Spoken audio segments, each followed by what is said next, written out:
In Dale. And a very warm welcome to the LBC Book Club. That's what we do every Monday at 9 o'clock. Last week, it was Gaza. You can still download the podcast free of charge on the LBC website. Just go to the podcast page and click on LBC Book Club. And there it will be. In fact, all LBC Book Club podcasts are free. And if you haven't listened to us before, go onto the page, because there are some corkers there that I think you'll enjoy. Now, our guest today is Robert Hardman. He's written a wonderful book called Our Queen. It's published by Hutchinson in hardback at £20. And we were just gossiping in the news, and I found out something very interesting about him.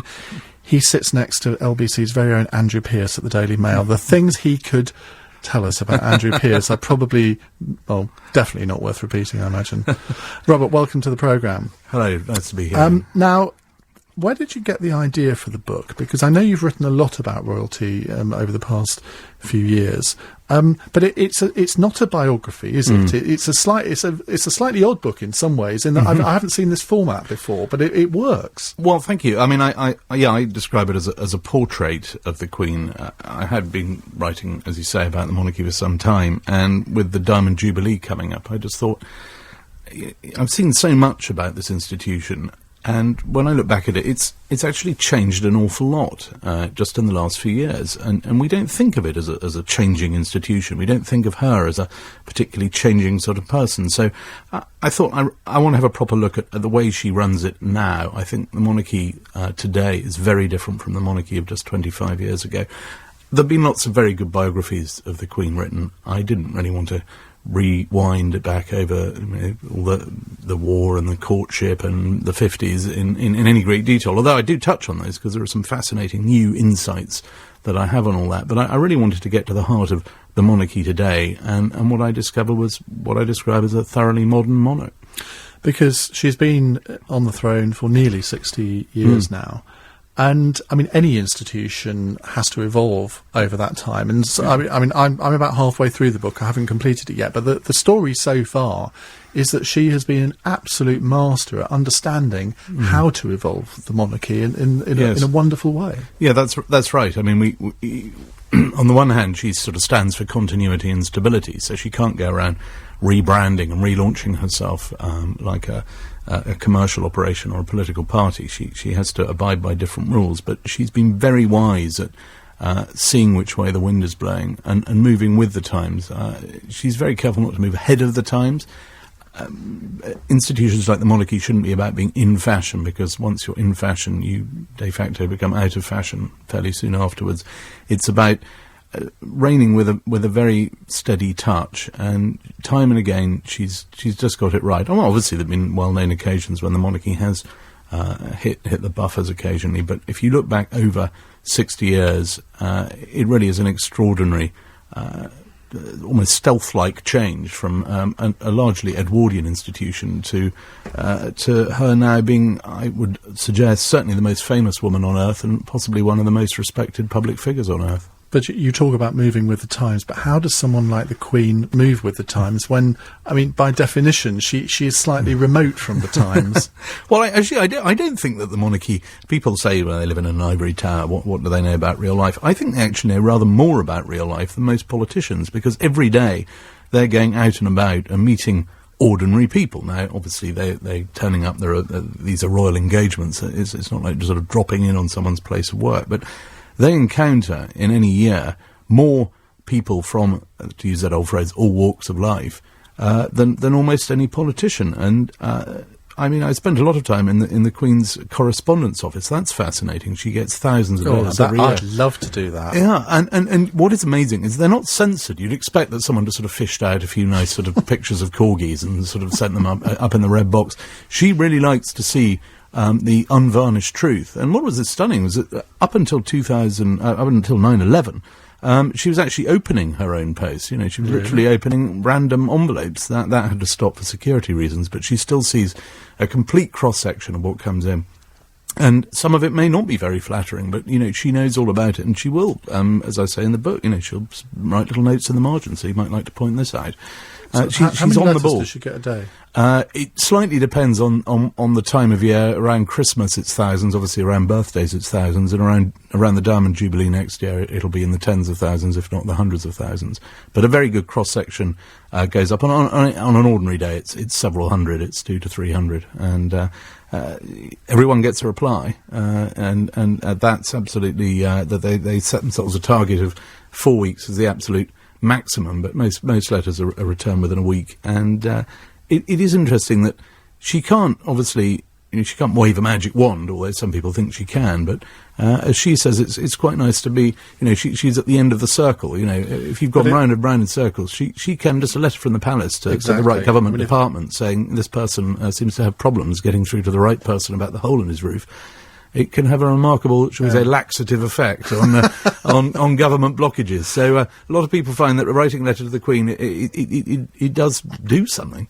Now, when you first had the idea for this book, how did you go about the research? Because, you've interviewed an amazing number of people for the book, and these are people who are very close to the Queen. You've interviewed Prince William, you've interviewed Prince Andrew, you've interviewed a lot of the courtiers, who normally would run a mile from someone like you. How on earth did you persuade them to, and that wasn't meant in a derogatory way. No, as I say in the book, there are a lot of people for whom the sight of strangers bearing notebooks, they would run a mile.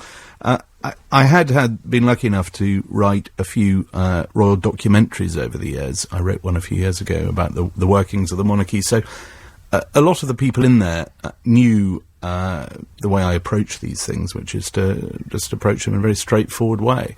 And when I began on this, I explained to the palace, this is what I want to do.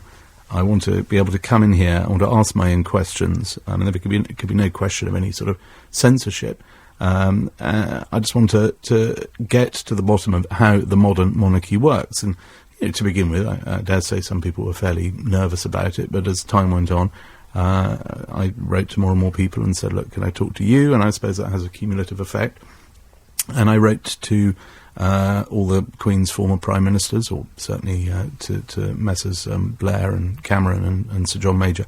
And they were happy to talk. I imagine they probably gave it some thought, because, former Prime Ministers don't like to discuss monarchs willy-nilly.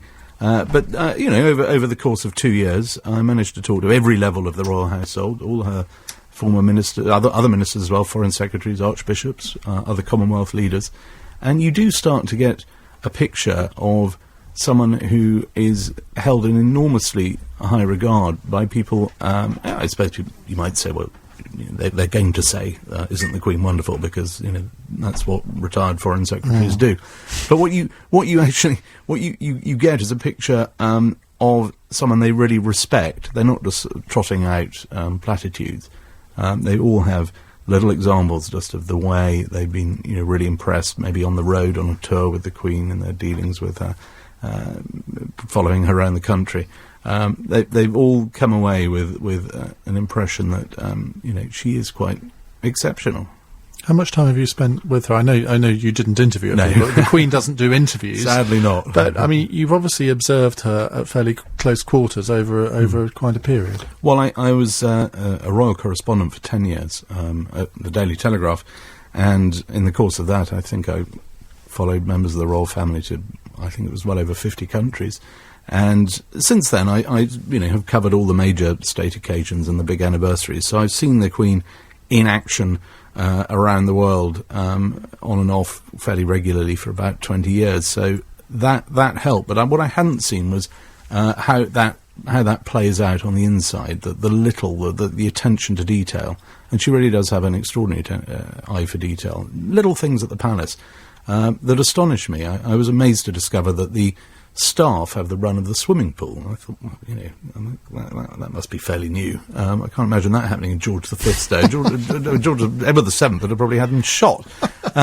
And it turned out it was a very recent innovation. The new master of the household thought we're all about improving kind of staff fitness, staff health, and someone had suggested it, so he took the idea straight to the Queen, who said, well, let's try it. And that's a frequent refrain. It's let's give it a go, let's try it, let's see. You know, she is actually very pragmatic. And it shows at every level of royal life. I mean, how does she react to new ideas? Because she's got this reputation as being quite conservative with the small c, probably doesn't like change too much. And yet you outline quite a few instances of where she has embraced change. If people present a good case to her, she will embrace it. That's it. If an argument is well put and she can see its merits, it may not be something that she necessarily appeals to her. I mean, it's often said, people will say the Queen doesn't like change. As you say, she's well known for sort of being a small c conservative, but on the other hand, she's also very good at spotting, you know, there's a sort of why not factor, let's try it. And that can be down to tiny things as minor, like I say, like letting staff use the swimming pools, or letting the staff up at Balmoral do pony trekking on the ponies, because it sort of keeps them out of trouble in the staff bar. And it could go, right up to the way that now on foreign tours abroad, foreign state visitors or state hosts want to do things completely differently from the way they would have done. The way that the monarchs interact a lot with, the way that the monarchy interacts with the public, with the media, has changed beyond all recognition, and that's all been done with her say-so. It hasn't just been rubber stamped, it's been talked through.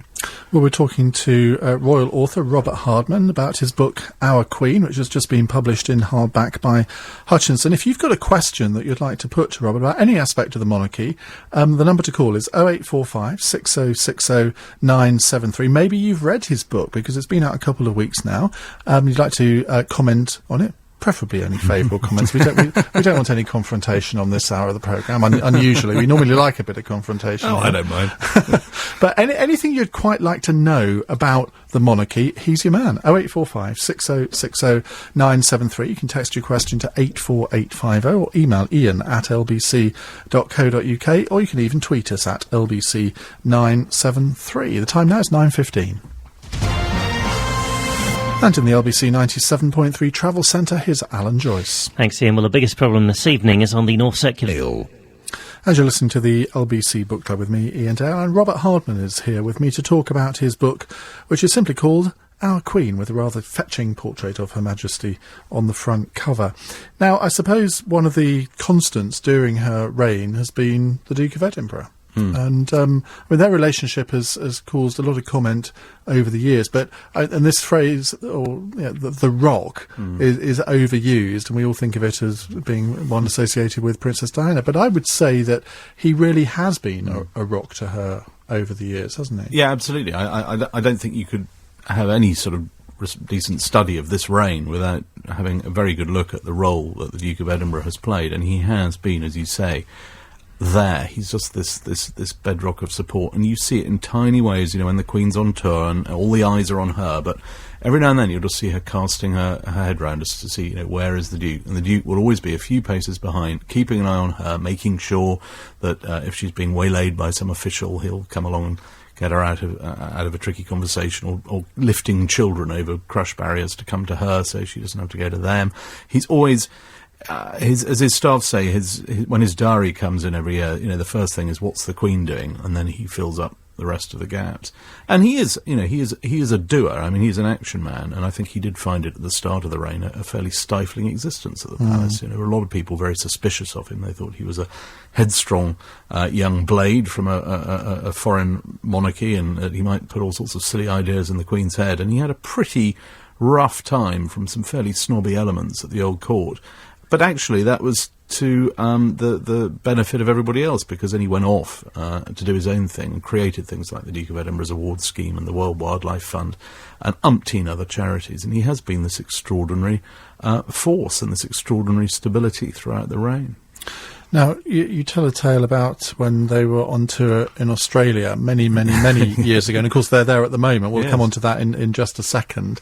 But there was a bit of an altercation with the camera crew. Yes, there was an extraordinary moment, probably one of the most extraordinary moments ever filmed in this reign, when in '54 the Queen was in the middle of this very long, very epic tour of Australia, and she and the Duke of Edinburgh were relaxing over a weekend at a chalet by a lake. But even then, the Queen still had to be filmed meeting some koalas and kangaroos, as you do on a Sunday afternoon. And this camera crew turned up to film this as agreed. Got there a bit early, just set up, and the door of the chalet they were staying in open. The chap turned on his camera, started filming, and out rushed the Duke of Edinburgh with a tennis racket flying, pair of shoes flying, followed by a fairly angry Queen. And the history doesn't relate what they were arguing about, but anyway, she marched after him, and as the cameraman remembered years later, he said she dragged him back inside. And this was all caught on camera. A few moments later, out marched the Queen's press secretary, a terrifying man called Commander Colville, known as the Abominable No Man, because he never commented on anything. Marched up to the camera crew, exploded, and they duly just handed over the film, which was never seen again. And I put that in the book, not because we don't know what the row was about. It was nearly 60 years ago, and frankly, we've all had arguments like that over the years, particularly at the end of a very long round-the-world trip. But you kind of don't think the Queen does, do you? You probably don't, but I find it rather reassuring to know that she does, or at least did, more than half a century ago. But I put it in the book to illustrate the completely different nature of the dynamic between the monarchy and the media at the start of the reign. And now, if that happened now, that would be on YouTube within 5 minutes. Back then, that was, the film crew did what they were told, and yet she's had to adjust to. She is the first monarch of the modern media age, if you like, and she's had to adjust to this complete sea change in the way that the press and the media around the world treat her and treat the monarchy. And yet, despite that sea change, she has emerged now 60 years later, I would say, every bit as popular as she was back then, when deference and control of the media was far stronger.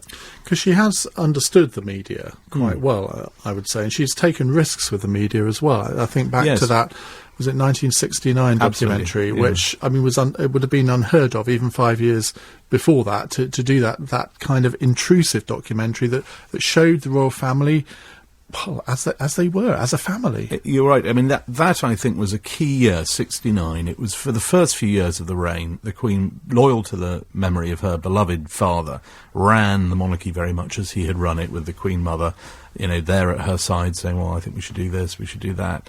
And it was very cautious for the first 15 years. There were still little touches. I mean, she got rid of the debutantes being presented at court very early on, and there was a general loosening of collars. But towards the end of the 60s, she definitely sensed that the monarchy was out of pace with the spirit of the age. And in 69, two very important things happened. One was, as you say, that first royal documentary, which was extraordinary. I mean, a lot of people will remember that more clearly in their minds. People who were watching telly back in those days will remember that more than the other great event of that summer, which was the moon landings. I mean, I've asked people, and they say, well, I definitely remember, Prince Philip having that barbecue at Balmoral, and the Queen taking Prince Edward to buy an ice cream, but I can't really remember man landing on the moon.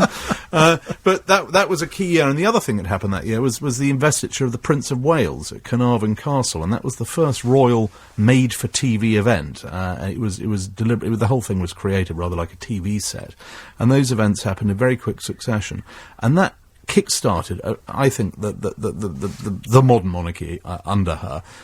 Following year, she invented the walkabout, and suddenly we were into the 70s, and rather like now, time of economic ups and downs and austerity. When the monarchy surged in popularity, and then the Silver Jubilee in 77, which was, I think, for people of my generation, I mean, I'm in my mid-40s, and that was a real awakening. Suddenly we sort of, the Queen she's fun, she's cool, this monarchy thing, it's sort of happening, it's here. And I think for a lot of people, that was a defining moment. And I think we'll see certainly a strong element of that again next year with the Diamond Jubilee. We'll come on to Diamond Jubilee in just a second, but I always remember in the French and Saunders sketches where they'd have Dawn French playing the royal correspondent, and she'd be being interviewed on sort of Good Morning Britain or TVAM or something like that. And the interviewer would say to her, so what will the Queen be doing today? And she would say, well, the Queen will be getting up just about now. She'll be having her sort of boiled egg. And how much do we actually know about what the Queen does on an ordinary day? And how much would the likes of us be able to relate to that as a normal person's existence? I mean, we know a lot and we know a little. I mean, she is a creature of habit. We know that every morning she has a piper playing below her bedroom window, just like Queen Victoria did. Because so annoying me. As you do. Just when you want a lion. Some of us have alarm clocks, others have a pipe major. Plays for exactly 15 minutes. Actually, he plays long after she's got up. I don't know her breakfast routines. I mean, the oldest question in the world, what do you have for breakfast? We don't know. I mean, I had a very long and very interesting chat, actually, with the royal chef, the man who does make her breakfast. But he was sole of discretion, and I said, come on, what is the Queen's favourite dish? And he said, well, I'm not telling you, and I've never told anyone, because if people knew what the Queen's favourite dish was, wherever she went in the world, she'd never be served anything else.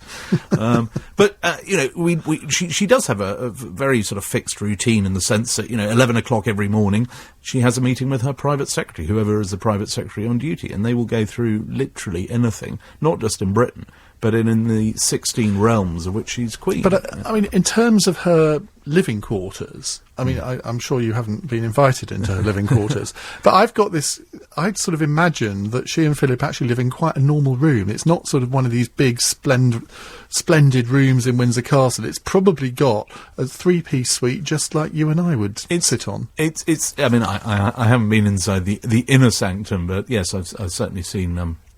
Don't forget, I mean, she moves around. She's in Buckingham Palace during the week, and that's very much, I think, there's a sense of that is the office. Windsor is home. But at Buckingham Palace, it's a not exceptional set of rooms without a particularly good view. The best view is actually the one that's set aside for state visitors and the state apartments. She has a study full of photos and mementos of lots of family photos. It's not particularly grand. I mean, clearly it's regal, it's palatial, but she doesn't live in great sort of lap of luxury. It's just not her style. This is someone who grew up very much a child of the wartime generation, who never actually been overseas until she was nearly 21, and to this day, has only been on holiday abroad a handful of times, and on all those occasions have been to look at horses. She doesn't like flash, doesn't like bling. She has simple tastes. It's interesting, in the last few years, people comment on her clothes much more than they used to, and she's actually a bit of a style icon now, isn't she? I mean, for a woman of 85, that's quite something. She is. I think she has been for a while. I remember going on a state visit with her to Italy in 1999, and we ended up in Milan, and all the great fashion heads of Milan were there. And even then, there were the usual sort of slightly carping remarks in sections of the British media that, she always wore these shoes of a certain shape, and that she was clung to her handbag. The Italians just thought she was a style goddess. I remember them saying, it doesn't matter what she wears, she just is. And you're right, as in recent years, that's come on a bit, and I think a lot of it's down to the fact she wears clothes largely made by her own in-house team. Earlier in the reign, she'd go to the big fashion houses because, she would have to buy British and wear British and be seen to promote British trade. Now, a lot of it's done by a lady called Angela Kelly, who's her dresser, and they are great outfits, and they go down extremely well. Always, though, with an eye on cost. There was a fascinating evening gown she wore on a state banquet I went to in Trinidad and Tobago, and it was all beaded with thousands of beads doing these state birds of Trinidad and Tobago, and that went down extremely well. And everyone said, golly, that's quite something. What an honour she has paid us. And a year later, she was wearing the same dress. They'd taken the birds of Trinidad and Tobago out and woven in a maple leaf. She wore it to a dinner in Canada. And when she arrived in Ireland recently, a rather fetching green outfit, which went down well. That went down very well. I mean, talk about the art of the silent gesture. I was on the ground in Ireland with all the thousands of media there for that moment when the Queen landed on Irish soil for the first time. No monarch had ever set foot on Irish soil. And the plane door opened, and out she came in emerald green, and you could just hear the sort of intake of breath, and the Irish media there and then just went, she's done it. And everyone had been really nervous about that visit for, I guess, obvious reasons. Yeah. But I know Prince William told you he had a lot of Irish friends, and he always knew it would go Yes. go well because they were all so looking forward to it. They really were. I think there were officials who said, "Oh, I'm not sure she should be doing a full state visit. Maybe she should try it out first with a private visit." But with that unerring instinct, she knew that no, this is the way to do it. And as Prince William told me, they were all obviously slightly nervous about how it would go, but they all had every confidence in her pulling it off. And it was rather sweet. He told me it was just after his wedding. He was actually on his honeymoon in the Seychelles, but he was still trying to sort of get an internet connection just to catch up on how it was all going in Ireland. I was very glad to see it was a triumph. Well, much more from Robert Hardman to come. In fact, another 30 minutes to be honest. It's he's written a book called Our Queen. If you've got a question for him, the number to call 0845 6060 973. This is LBC 97.3. It's 9:30. Dale. Now, coming up at 10, Anthony Davis will be reflecting on the outcome of the European referendum debate that's still taking place in the Commons this evening. Nick Bowles, the Conservative MP for Grantham, is on his feet at the moment. Be the first to have your say once the result comes in, which should be around 10:15. Will the UK finally have its say on its relationship with Europe? Also, driverless tube trains could operate across the network within 10 years, according to secret documents. Is this the future of travel? And how comfortable would you be knowing there was no driver at the front of your train? All that and more with Anthony Davis from 10 here on London's Biggest Conversation. We're talking to Robert Hardman, the author of Our Queen. It's published by Hutchinson in hardback at £20. It's a portrait of Her Majesty's life, and it's written in a way, I mean, sometimes some royal books are written, I don't know, they're written as if they've got a plum in their mouth, some of the authors of these books. But this is not. This is a very accessible book, and I can highly recommend it. I'm only halfway through it, so the second half could be rubbish for all I know. But the first half is absolutely brilliant. Now, let's talk a little bit about the tours that they go on, because this is, I think, the 16th tour that they've been on in Australia. You paint a very vivid picture of their first tour in 1954 at the beginning of the book. Just take us through what the reaction was in Australia when they first went there in 1954. It's been said that it was the greatest free movement of human beings on Earth ever, in that millions and millions of people from all over Australia willingly travelled, in many cases, vast distances just to see it, because it wasn't long after the Second World War in which Australia had played a very important part, and here for the first time they'd all been fighting for the crown, and for the first time they were going to see the reigning monarch. No reigning monarch had ever set foot there, and it was so enormous that actually it ended up with a bit of a sort of spat between the Australian and the British media, because the British media started worrying that the Queen was actually going to get crushed. There were sort of headlines in the British papers saying, "Be careful with the Queen, you could harm her," which rather upset the Australians. But wherever she went, I heard extraordinary stories of tiny little towns in the outback that had never ever had anything like a traffic jam, suddenly having huge problems with traffic. And one extraordinary story of a town in the outback where the occupants of a bus that had overturned refused to seek hospital treatment until they'd seen the Queen. They'd travelled thousands of miles, and they were certainly not going to miss this opportunity, even if they did have broken limbs. It was just it was something else. The problem, of course, when you have something like that is how do you live up to it again? And her next tour in 63 Down Under was, a lot of people said, oh, well, it's not a patch on the last one, because inevitably the crowds were down because the novelty factor wasn't there. People had seen their monarch. But what is interesting, this is, as you say, the 16th trip, but the crowds, they're very affectionate, and they are well up on the crowds that would have greeted her in the 90s. I think there's a real sense of let's make the most of it. Well, of course, Australia has a little bit of a checkered history. They had a referendum on whether to get rid of the monarchy. When was that? That was in 99. Oh, that long ago? Yeah, it started by Paul Keating in 96, the then Labour Prime Minister, who had this long-held ambition to create a republic. And he came over to see the Queen and he talked about it. I mean, it's a perfectly respectable democratic position, and it was put to the vote in 99, and 49.5 of the 50 daily newspapers in Australia came out in favour of a republic, the whole media establishment, most of the political establishment. But the people had other thoughts and thought, well, actually, we don't really quite trust the politicians to select our head of state. We'd rather keep the one we've got. I was in Australia in June, and certainly virtually everybody I met reckoned that if that referendum was held now, there'd be an even bigger majority against a change. I think it was partly a vote of, I mean, I don't think anyone, even at the palace, would be naive enough to think it was just a resounding vote of confidence in the House of Windsor. A lot of it was down to the question that was asked, and that would have left it up to politicians to select their head of state, and people just didn't like that particular system. But there is unquestionably a huge support for her, and as you say now, and it's not the only one. I mean, when she was last in the Caribbean, a rather sneaky politician in St Vincent and the Grenadines, Comrade Ralph Gonsalves, as he likes to call himself, he held a referendum on getting rid of her while she was in the Caribbean.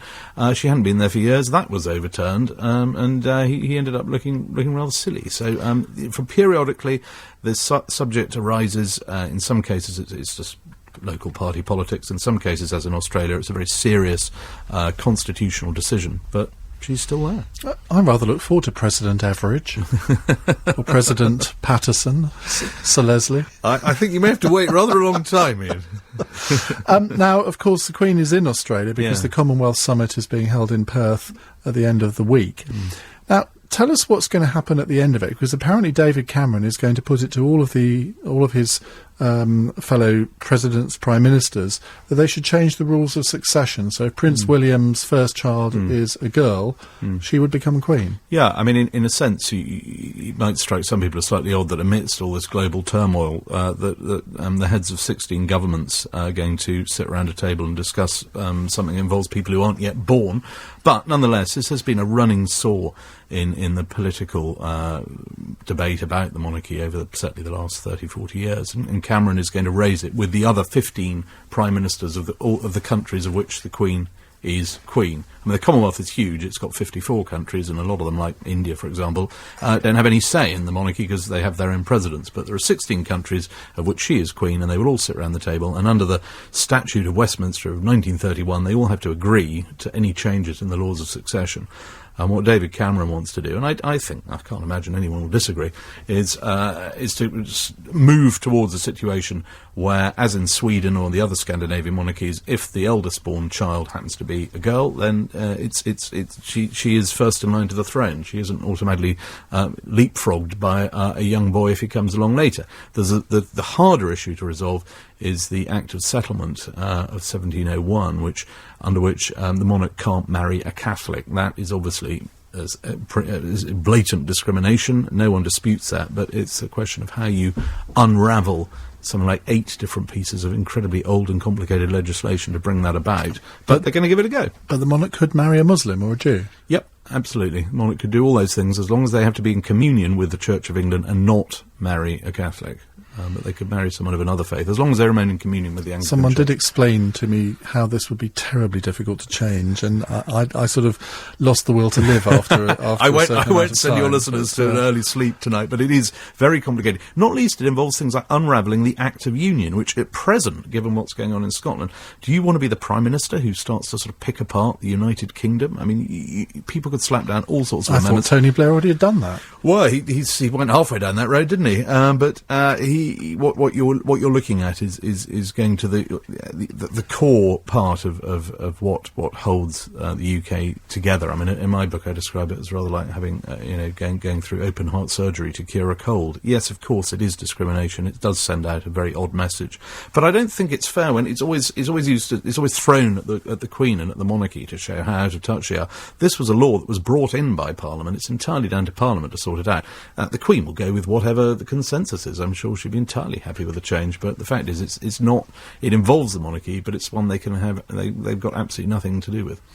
Now, the media are always obsessed with the relationship between the monarch and the Prime Minister. They were particularly obsessed about it when Margaret Thatcher was Prime Minister. The two were said not to get on. I never really quite believed that. No, What do you've interviewed 3 former Prime Ministers for this book. What do we know about the Queen's relations with her Prime Ministers? We know that they're very correct and that they are warm. I think Jim Callaghan summed it up best. He said what you get is you get friendliness rather than friendship. And it's very correct. And as John Major said, to start with, it's quite daunting. I mean, the palace is not, from the outside to an outsider, it's not necessarily the most welcoming place. But once you're in there, he said he found it very warm and welcoming. It was his dealings with her that they were cordial, but they wouldn't get into gossip or day-to-day chit-chat. There was always a purpose to them. What you hear a lot from people who've worked around the Queen for a very long time, is she does keep a sort of a distance. It's not a hostile, it's not a glacial thing. It's a very conscious neutrality. And I certainly sense, and talking around the place, I have no doubt that any Prime Minister who thinks that they've got some sort of special relationship is wrong. I think they're all treated very much the same. I mean, it's clear that there is possibly one exception to that, is obviously Winston Churchill, her first Prime Minister. She's the only one who you will, from time to time, hear the Queen calling by his first name. She'll say, oh, well, Winston did this or that. But I don't think you'll ever hear her say, oh, well, Tony did this or that. You know, she's been doing it a long time, and she's had 12 British Prime Ministers. But what we forget is, of course, she's got all these other countries, all these other Prime Ministers. She's had, I counted out when I was writing the book, it was well over 150 Prime Ministers, if you go through all her realms. But they keep having reshuffles in some of these places. There's no point going to print saying it's 153, because by next week it'll be 155. But she will meet the whole lot.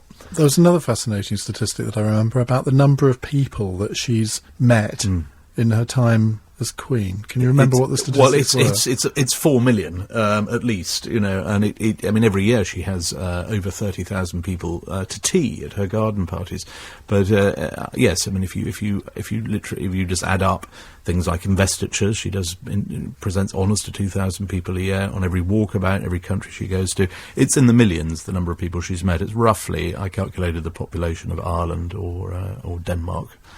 She's actually met, you know, and spoken to. And in terms of the number of people who've seen her, well, you know, who knows? But certainly her face is it's always said is the most printed image of a human being in history, if you add up all the notes and the coins and the stamps. And she is, as I said, you know, this. She's almost become a sort of phenomenon to large parts of the world. They don't tend to see her. As one president, the president of the Maldives put it to me, we don't necessarily see her as human anymore. She's a sort of phenomenon. She's been around so long, and particularly to countries that have not had the sort of stability and the continuity that we've had, she represents something unique, and they're envious. I remember going to, I'm going to name drop now, I went to a reception at Buckingham Palace for the book industry. It was about 6 or 7 years ago, and there were about 800 people there, and I thought, well, I'm never going to meet her. My partner was there as well, and I said, look, let's just go home. We've seen the inside of the palace, let's just go. And but I was told in no uncertain terms, no, we are going to meet the Queen. We're going to stand here because she has to walk past this place at some point. And so she did. And we actually had about 5 minutes with her. And I'd always got this impression that the Queen, shall we say, was a bit light on small talk. But actually, she was really, really easy to talk to. And admittedly, from my great height of 6'2", and she's about 5'2", something like that. But she was absolute delight to talk to. Yeah. I suppose she ought to be, because she's had enough practice. Well, I think a lot of it's down to just the interaction. It's a two-way process. I mean, the idea that the Queen can just be sort of chatty and wonderful to someone who offers nothing back, it's not going to happen. So clearly you charmed her, and that went down very well. And if that happened, you can always tell if she's getting on with someone. You can just see the sort of conversation flow. And what she doesn't like now, and what she had a lot at the start of the reign, are these long greeting lines where, you know, the 50 people, and you go down and you go, hello, how are you? What she likes now is to have a greeting line at the start, a very quick, everyone's introduced at the start of a reception, so that everyone can say they've shaken the Queen's hand, and everyone will just line up and they'll just be announced, because they have an invitation card that says, you know, Mr. Ian Dale, and I'm sure that's what happened to you. And then you're ushered through into a big room, and then she likes to move around the room and meet people in little clusters, in a sort of horseshoe cluster of maybe sort of 5, 6, 7, 8 people, and that way everyone gets a chance to talk, and there will always in any group be someone who's a bit more chatty and someone who's a bit... I always remember, because literally just the two of us that she was talking to. Well. But out of the corner of my eye, I could see all these people itching to muscle in. It was hilarious. Yeah, you get a lot of that. You will get a lot of that. Well, more from Robert Hardman in just a minute. His book's called Our Queen. It's out now, £20 in hardback. It's 9:46. And in the LBC 97.3 Travel Centre, here's Alan Joyce. Thanks, Ian. And the North Circular Road still has 2... And we're talking to Robert Hardman about his book, Our Queen. Jennifer from Manor Park wants to know, what does the Queen do to keep fit? Well, she's pretty fit naturally, I think. I don't think she uses the palace gym that she's recently opened. I don't think anyone's ever seen her in there, but she just has very good health. One of her private secretaries once came out with an immortal line. He said, she's as strong as a yak. And I kind of know what he meant. Don't know what's wrong with an ox, but there we go. Nicholas says, the Queen has always taken her role as defender of the faith seriously. Having spoken to younger members of the royal family, do you get the impression that this aspect of the monarchy still resonates with them? Yes, I think the Prince of Wales has always kept his counsel on his own views of what he will do when he is king, because he thinks it's very, it's just bad manners, really, to start discussing what he would do after the death of the Queen. But one of the few things we do know was that famous pronouncement where he said he wanted to be a defender of faith rather than the defender of the faith. And he was, I think, speaking mainly metaphorically. I don't think he was actually contemplating tampering with the coronation oath. But I think he has a very strong sense of faith as an important component in British life. And this is an example of the extraordinary changes during this reign, because until this Queen came to the throne, I mean, no monarch had ever visited the Vatican, no reigning monarch had met a pope, no reigning monarch had been into a Hindu temple, no reigning monarch had been into a mosque. It just hadn't happened. It would have been inconceivable for the times in which previous monarchs lived. The Queen has done all those things, and faith is now multi-faith events. Both she and Prince Philip is very keen on multi-faith conferences. He's even set up a conference centre at Windsor Castle for just that purpose. If you talk to any leaders of minority faiths, they are very grateful to have someone who is formally a faith person, i.e., the Supreme Governor of the Church of England, in a position enshrined by the state, because the Queen puts religion, with a small r, at the heart of the body politic. Now, you interviewed Prince William for the book. What does he think of his grandmother, and how do you think he will take the monarchy forward? How would obviously he may well have to wait a long time before he becomes king, but he would be a very different kind of monarch, I imagine. I think all monarchs are different. They have to stamp their own mark, and that's to be expected. That's to be encouraged. I mean, you don't want a lot of identikit, soulless heads of state coming along one after the other. He is very much in awe of her. It was a very endearing interview. He's not someone who particularly likes giving interviews. I was the first author who's ever actually given an interview for a book ever until I went to speak to him about the Queen. But once that we'd started talking about her and her example, it was just a very natural, very endearing chat. And he just said to her, she is incredible. And I was particularly keen to talk to him because he is the only person alive who can have any sense of what it must have been like for the Queen when she came to the throne, because he's in his 20s and she was in her 20s, and he just said, when I think of myself at 25, he's now 29, when I think of myself at 25, the age she was, he just said, she was so calm and poised and elegant, she had all these qualities. He said he's very much in awe of what she did today. He just said, it's amazing she didn't crack. And he finds it very reassuring to know that she's there as a sounding board, but he doesn't want to bother the whole time with questions. Her view is very much, you work things out for yourself. It's an institution that plays the long game. But he did tell me a very funny story about the wedding when he was presented with this long list of people at the first wedding planning meeting, 777 names. He said, never heard of any of them. He didn't know what to do. So he said, the next day I rang her up and she said, bin the list. I can't believe she actually said bin the list, but that's what he said, she said. And she said, on this occasion, you start with your friends. And he said it was a very good learning, a very good lesson in how to distinguish between, your duty and your personal life. And there are most of your life it's about duty, but there are sometimes when the personal side, takes priority. We've all seen royal dramas where the courtiers are really ruled roost and really don't give the royal family an option as to what they want to do. Is that gradually being broken down now, do you think? And the individual members of the royal family actually do have more latitude in what they do? I think, certainly as far as the Queen goes, it's going to be very difficult for any official, any politician, to to in any way flex their muscles too strongly with her, simply for the fact that she's been around since Winston Churchill. And you know she's been through recessions and cabinet reshuffles and rows about whether it's to do with the royal funding or to do with Europe or whatever. She's been there and she's heard it. So, but she's very conscious. I think they're all very conscious of the correct way of doing things. Prince Charles is often accused of meddling, of overstepping the constitutional mark, but whether it was talking to John Major or Tony Blair or David Cameron or to other people who work with him, he is very, very sensitive as to how far he should go. I think they're raised on this concept of duty, of what's acceptable and what isn't. And yes, the courtiers obviously, they are very influential people. They are the private secretary is effectively the bridge between the monarch and all her other realms. But they also know that if they get it wrong, there's no covering their traces. This is a very wily monarch, and she knows when someone's trying to pull the wool over her eyes.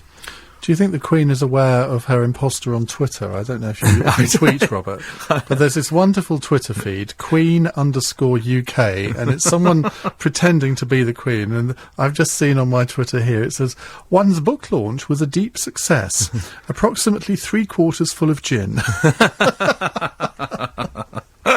I must go and look at that. You ought to, because it is very. There is a royal very Twitter funny. site, a royal Facebook site. So I don't think that's. And the Queen actually insisted on having all of this explained to her before they launched these sites, didn't she? Absolutely. She wanted it talked through. She wanted to see a demonstration of it. She doesn't pretend to be au fait with all these things. But the Duke of Edinburgh was one of the first people in Britain to start using a personal computer. He used to lug this enormous thing around in a canvas bag back in the early 80s, in fact. And she's well aware of its importance and how it works. And she will often say to the Duke at the end of the day, "I think you'd better Google that." So she understands what it's all about. But she does text, doesn't she? She texts her grandchildren. It's been said she does. I think I'm not sure about that. I'd be agnostic, but she. You mean you didn't ask Prince William? I didn't ask What Prince a William. failure of an interview that was. I know, all the other things. But I did ask him about why he chose his wedding, with the uniform he wore at his wedding, because the Queen told him to. She just made him Colonel of the Irish Guards, and there he was wanting to get married in an RAF uniform. She said, "No, you're getting married in your Irish Guards uniform." So they do seem to me to have is this unfair to say they have a closer relationship than maybe she does with her other grandchildren? I think you're always going to, it's in the nature of a hereditary institution, particularly one that's been going 1,000 years, that the heir is always going to have a different relationship. But she's incredibly close to all the grandchildren. What's often overlooked, and everyone's very happy that way, she does see an awful lot of her very young grandchildren, of Prince Edward, of the Earl of Wessex's 2 children, who are very young. I mean, one's at primary school, one's a toddler. She sees a great deal of them, not in public, because they're private. They're not in any way fulfilling any sort of public roles. And she's close to them all. It's an important family life. It's very important. And I think we see her smiling a lot at the moment. I think a lot of that's down to the fact that everything is rosy in the royal garden. Well, if that hasn't whetted your appetite for this book, I do not know what would. Robert Hardman has written this excellent book called Our Queen, published by Hutchinson in hardback at £20. It's available now. Robert, thank you very much indeed for joining us on the Book Club tonight. Next week, it's Simon Jenkins and Luke Johnson. I'm back tomorrow at 7. Coming up next, Anthony Davis. Thank you very much, Ian. Yes, join me after the news. We'll continue London's biggest conversation. We're also awaiting the results of the vote on a potential referendum on Europe. In, out, renegotiate? Well, we'll find out all the latest and the details after 10 o'clock. Also, driverless tube trains could operate across the network within 10 years. According to secret documents that have been leaked, we'll be asking if, indeed, less train drivers will mean less jobs. 0845 6060 973 is the number to call. Join me after the very latest news.